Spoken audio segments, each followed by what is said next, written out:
If you ever study game theory, you understand the prisoner's dilemma analogy. It's basically there's two people who've been brought in, they're being charged by the police. Police are trying to get them to give evidence. If they both stay quiet, they both get set free. If they both turn on each other, they both get sentenced. If one turns on the other, but the other stays quiet, the one who stayed quiet gets punished. The one who gave evidence gets to leave, gets off scot-free. So it becomes this game of chance of whether you can rely on the other person or not, whether they're bluffing, do you believe that they've stuck to their words or not. So it becomes this game of chance. Whether the person's telling the truth, whether they're lying, whether they've turned on you, whether they haven't, and how you respond accordingly to achieve the best net result, which is you getting away free. If we then move to the PAC theory of human interaction, which stands for parent, adult, child, you've basically got three scenarios where you're either going as the parent, you're the defensive, authoritative person who tries to impose your will and your frame and set boundaries that you will stick to, and the other person's got to fit into them. You're appealing to the child in the other person. What you may be met with in that situation is the parent in the other person. You see this a lot. Say, for example, you might have like an adult who's talking to some teenagers or something like that, and the teenagers get defensive and they realize that they have a bit more power than the adult probably wants to let them know they have, and there'll be a sort of conflict. And you see it in sort of schools and things like that, difficulties in controlling classes because the teacher's being trying to be too aggressive and authoritative, when the children realize they have a bit of power and they can sort of resist that, they will. The other option is going as the child, is to be meek, is to be timid, is to be unwilling to sort of impose any kind of boundaries and just sort of see how it goes kind of thing, and let the other person decide what the rules of engagement are. In which case you'll either be met with the parent, they'll tell you what you can and can't do, and you've just got to kind of accept it because you're the child in the interaction, or you'll be met with their child in that they're just trying to be nice and they're not trying to sort of step on anyone's toe, and they just want to get along with everyone. They don't want any trouble. They're sort of timid and passive in the situation, and in those situations nothing gets done because no one's actually taking control and leading the interaction.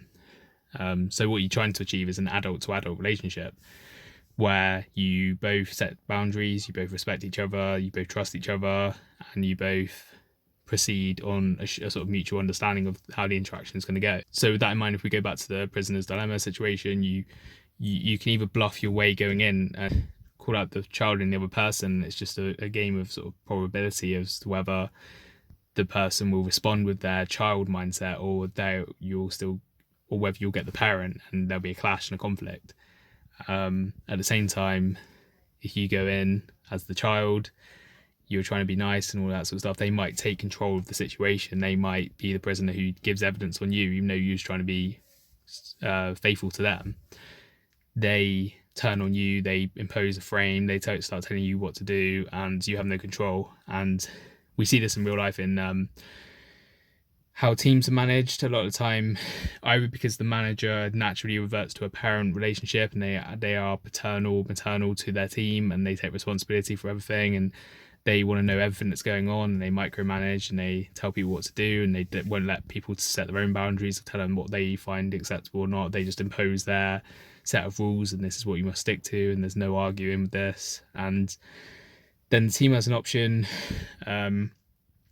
either to resist that and say, well, actually, look, this is what I feel comfortable with. I'd appreciate if you could respect this and stuff like that.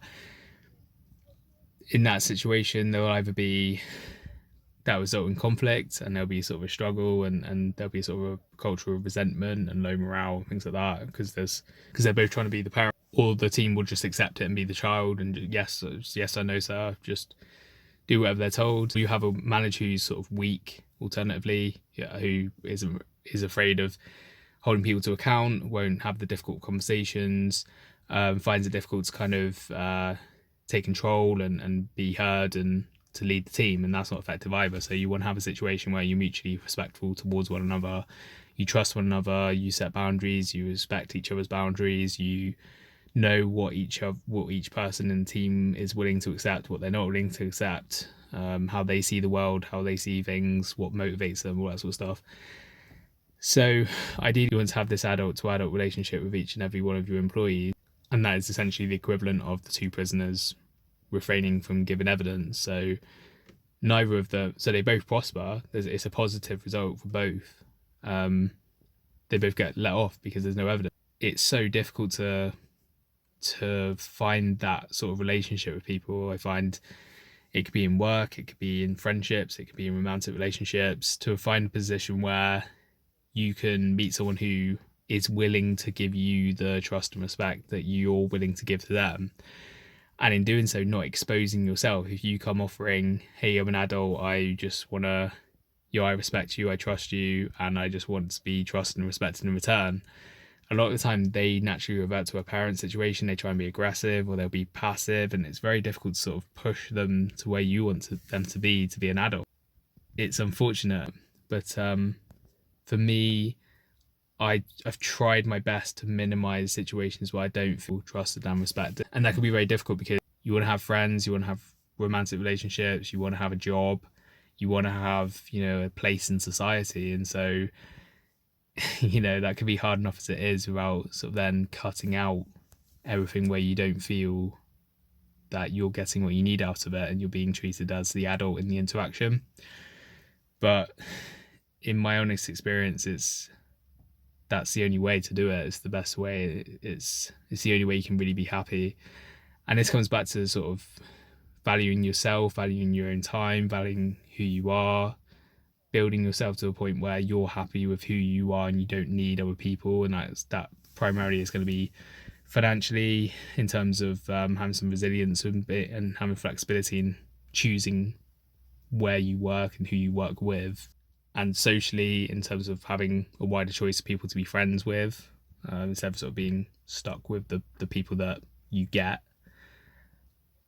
And romantically, having a sort of abundance of options and people that you can choose from, or being happy alone, and being willing to accept the sort of do nothing option if necessary, if you're not getting what you need out of the situation.